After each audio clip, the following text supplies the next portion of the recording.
Hello, welcome to our channel. This is Ed Weir. I lead a team of retired Social Security employees, and we help people throughout the country navigate Social Security and Medicare, including retirement, survivor benefits, spousal benefits, disability, Medicare Part A, Part B, Part C, Part D, Medicare supplement plans, Medicare Advantage plans, all of it. And our help is always free. So if you or someone you know need help with all things Social Security and Medicare, please give us a call. Looks as though today, by you being here, you are interested in finding more about survivor benefits. So good on you to begin with. There are too many people. Again, I worked for Social Security for 20 years. I've taken tens of thousands of survivor benefit claims. That is, survivor benefits can go to several different places. They can go to your current spouse. They can go to an ex-spouse, and they can go to your children. So it's important that, and you know it's important, that's why you're here today, to plan for the inevitable when we all eventually shuffle off this mortal coil, as Shakespeare would say. So it's important that you plan, and part of that planning is your Social Security survivor benefits. So let's see exactly how that works, how you qualify for that, how much your survivor will get, and all the rest of it. And then there's also that pitiful, embarrassing lump sum death payment, the $255. I've given out tens of thousands of those, $255, and nobody has ever, been excited about that. It's been $255 since the 1950s. So yeah, that it's supposed to be burial, insurance, burial benefit, and and maybe some flowers. But if you're looking for something more substantial than $255, they're called final expense burial insurance. We can do that too. We are contracted with the major insurance companies, Medicare Advantage plans, Medicare supplement plans, also burial insurance, final expense. Great demand by the people we help with all of those. So we have contracted with the best companies, and working for Social Security for a few decades, we have seen, again, I've seen personally too many people that have come in when their spouse has just died and they weren't prepared, or they were prepared. They had, they bought a burial insurance policy, and the company was giving them a hard time, wouldn't pay them. And so we have taken that experience, and we know which companies, don't give you a hard time during that very terrible time in your life, that if you have a policy, and they'll pay out. So give us a call, and we can help you with that as well if you don't have something like that. But in terms of monthly benefits for spouses and children, let's talk about that. So if it's a current spouse and you were married for at least 9 months, and there's other exceptions, that's one of the things in Social Security, there's exceptions. So if you're in the military, of an accident, and all kinds of different exceptions. And that's one thing you should definitely be careful of watching videos on YouTube and other platforms, so-called Social Security experts. A lot of these Social Security experts have, let me put this diplomatically. There's a company out there, I hate to use the word educational institution, that they give you a couple of days of online training class, and then they give you a cute little certificate that says they're Social Security experts. They're not Social Security experts. Me and my team have worked behind the scenes inside Social Security for decades, taken hundreds of thousands of claims, and Social Security policy is over 20,000 pages, and it's updated continuously. I still get contacts from my current compadres in the Social Security Administration, so they fill me on any type of updates or anything like that, to make sure we're giving you the best and the most current information.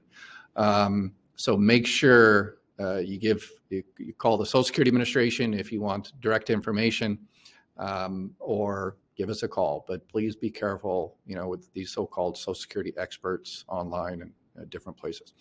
All right, so if you're currently married and you pass away, let's say the major breadwinner passes away and the surviving spouse comes in for benefits. In most states, you don't necessarily need the death certificate. There is an automatic reporting of the death. So the last month, once the particular state notifies Social Security that this person has passed away, then that last check will be withheld because the person has to be alive the entire month. That's why when you file for Social Security in the beginning, when you first file for Social Security, if you're entitled for February, it won't come until March. It's always a month late. That's the reason. So Social Security can get that money at the very end of our inevitable lives. So the person has to be alive the entire month. And if they're alive the entire month, then they'll be entitled to that benefit. But if they pass away on, the 27th, then Social Security the Department of Treasury will automatically go in there and yank that money out. So if you see that money disappear, that's the situation. If you are currently on that particular person's record as a spouse, so you're receiving up to 50% of that particular individual's money, then everything should be automatic. So if you're receiving $600 from that particular person and they were receiving $1,200, what will happen is Social Security will automatically make you the survivor, and then you will essentially get, for the most part, what that particular person was getting. Unfortunately, your check will stop. So if you were receiving, let's say, $1,000 and he or she was receiving $2,000, you will receive essentially the $2,000, and then your $1,000 will stop. So the total family was $3,000 income from Social Security when the major breadwinner passes away. Then that $2,000 will go to you, but your $1,000 will stop. So the total income from Social Security will be, unfortunately, the $2,000. And again, that $255 lump sum death payment, which should be automatic. That is if you're already on the record. If you're not on the record as a spouse, then you will actually have to call Social Security, 1-800-772-1213, and schedule an appointment to take a surviving spouse claim. And just go ahead and you can do it on the phone or go into the local office. I always recommend do it on the phone. And you will just need, proof that, you were married and that, you might need proof of the death certificate. Okay. If your particular state isn't one of the automatic notification states. Okay. All right. How much will you get? Again, you'll get essentially what that particular person was receiving. Depending on your age, if you're below your full retirement age and you file for survivor benefits on that particular person's record, then obviously anytime you receive benefits early from Social Security, whether it's your own record or a surviving spouse, it will be reduced by how early you take it. But if you're your full retirement age, 66 and 6 months or 67 or whatever the case may be, then you will essentially receive 100% of what that particular person was receiving. And this also applies for divorced spouse benefits. So if you were the spouse of an individual and you were married to them for 10 years, at least 10 years or more, then you will be entitled to benefits. So if you're currently receiving benefits on a ex-spouse, and then your first spouse, you were also married to for 10 years, passes away, you could switch from your most recently deceased spouse to the other spouse, depending on whichever one is the most. So Social Security doesn't matter. You know, it's not it's the last one. It's whichever one is the most. If this one you get 2,000 and the first one you get 2,400, then switch to the 2,400 one. And again, all you have to do is prove that you were married for at least 10 years, marriage certificate and divorce decree. And again, I just got another call from a client a couple of days ago. Yeah, I was going to get money from my ex-spouses, but he put in the divorce decree that I couldn't get his Social Security. Nice try, buddy. Yeah, doesn't work. Social Security doesn't care. I've looked at hundreds of thousands of divorce decrees for applications, and all I'm looking for is the names and the date of divorce. And if it has the date of marriage on there, that helps as well. But I don't look at anything else. I kind of look at some of the other stuff, and it's like, you know, you get the 1971 Chevy Chevelle, and I get the dog, and it's kind of interesting to see divorce decrees from the 1970s to see what was, you know. But anyway, going off on a tangent. But in terms of, I can't get his Social Security because he was remarried and his current wife gets it. Nope. You could have 3 or 4 or 5 or 10, a lot of wives get that $2,400. 1 wife, 2 wives, 3 wives, 4 wives, 5 wives, doesn't matter. They were married to him for him or her or him for 10 years or more, they're entitled to that full benefit amount. And one does not affect the other. So the most recent spouse, their benefit won't be decreased because a previous spouse, yeah, that Social Security does some crazy stuff, but Social Security will never do that, because then the ex-wives or the ex-husbands would go out there and, you know, knock each other off. So their benefit amount would increase. So that's not going to happen. All right. So again, same type of situation. How much are you going to get? If you're your full retirement age, then you will essentially get what that person was going to receive. If that person hasn't filed yet, Social Security will assume that, so if the person was like, 65 years old and their full retirement age was 66 and 6 months, Social Security will calculate it, the primary insurance amount based on the full retirement age. And then if you're also your full retirement age, then you will receive the full benefit amount. There is another, if your ex-spouse files quite a bit early, there's another kind of an exception in there. It's called the WIB limitation that could get you a little bit more if that particular person filed quite a bit early. Calculations on that are interesting. You can call Social Security, the 1-800-772-1213, and they'll run the calculations, pretty easy calculations, computer driven, or you can give us a call and we can walk you through the process and see how much you're entitled to. What is the earliest you can file for survivor benefits? Well, that's 60 years old. Again, regular retirement is 62 years old, but surviving spouse or surviving divorced spouse benefits, you can get started at 60 years old unless you're disabled. If you're disabled, you can start collecting benefits at 50 years old. So make sure you call Social Security as soon as that event happens, or as soon as you find out that you are eligible for Social Security benefits. As I mentioned in pretty much all my videos, there is a secret, kind of an open secret with Social Security that it's important that you call Social Security. Don't wait to get your documentation.